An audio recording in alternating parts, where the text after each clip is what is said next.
ابو طالب اور سید خدیجہ رضی اللہ عنہا دونوں کی وفات کے بعد حضرت صلی اللہ علیہ وآلہ وسلم تبلیغ کی غرض سے طائف تشریف لائے۔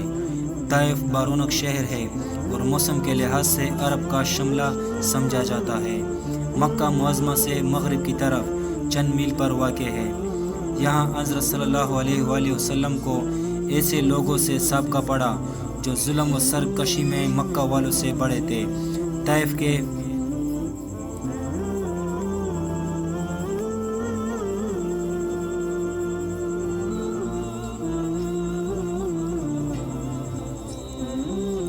طائف کے بڑے بڑے چودھریوں نے شر کے اشکوں کو ہشکا دیا، جنہوں نے حضرت صلی اللہ علیہ وآلہ وسلم پر پتھراؤ کر کے لہو لہان کر دیا، اور حضرت صلی اللہ علیہ وآلہ وسلم گھبرا کر انگور کی بیلوں کے سائے میں بیٹھ گئے۔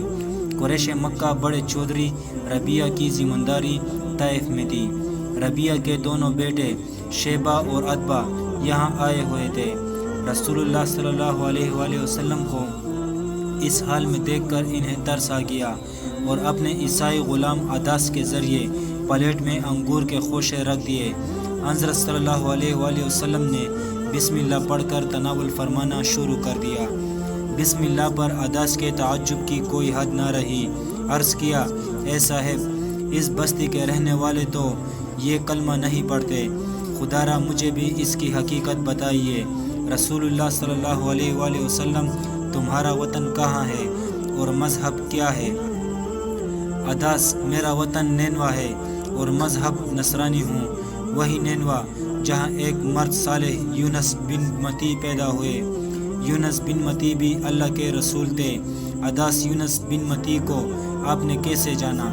یونس نبی میرے بھائی تھے، میں بھی نبی ہوں۔ رسول کی زبان سے یہ کلمہ ابھی پوری طرح ادا نہ ہوا تھا کہ عداس نے سر سے پاؤں تک رسول اللہ صلی اللہ علیہ وآلہ وسلم کے روئی روئی کو بوسہ دیا۔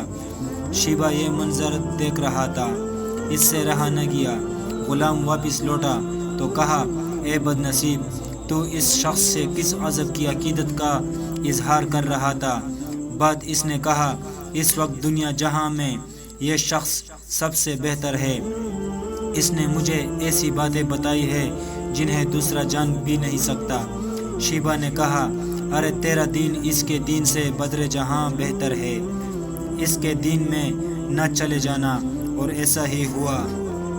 عداس رضی اللہ عنہ مسلمان ہو گئے۔ جب شیبہ اور عتبہ جنگ بدر کے لیے نکلے تو عداس مکہ سے باہر شنیت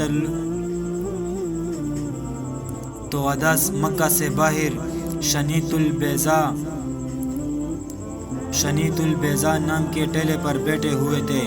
شیبہ اور عتبہ ادھر سے گزرے تو حضرت عداس نے روک کر کہا، وہ شخص واقعی رسول اللہ صلی اللہ علیہ وآلہ وسلم ہے، آپ کا آگے قدم اٹھانا خود کو مقتل میں لے جانا ہے۔ مگر شیبہ اور عتبہ کی تقدیر میں اپنے سرغنہ ابو جہل سے ہم بغل ہو کر بدر کے اندھے کنویں کی نجس موت درج تھی، اور عداس کے مقدر میں بدر کی شہادت کا عروج۔ اور ایسا ہی ہوا۔ ابن ہشام، صحیح اسلامی واقعات، صفحہ نمبر 27-30۔